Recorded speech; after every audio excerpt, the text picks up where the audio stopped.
Good day, kabayan! So for today's video, ito na yung araw na pumunta ako sa night market. Sobrang daming tao, grabe. Puro punuan, linya-linya. So naisip ko, dito na lang ako bumili sa may donut. At yan yung menu nila. Nakikita nyo sa board. Yan yung mga flavors. May almond, may yema plan, mga unique yung flavors nila. At bumili na lang ako dyan, nag-antay ako ng mga 40 minutes. Ang tagal, kahit dyan sa donut, grabe yung pila. Ito yung mga napili kong flavors. Yan, lagay ko na lang sa screen. At tinaste test na nga ng mga kasama ko dito.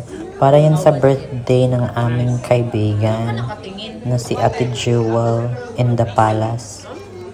Nasarapan naman sila, happy naman daw, masarap naman daw, hindi masyadong matamis.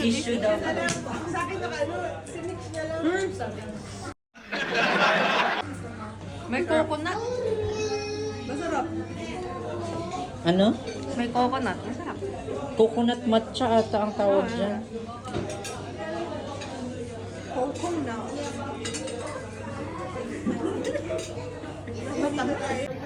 Ito naman napili ko, ensaymada na flavor. Overall, lahat ng donut is 9/10.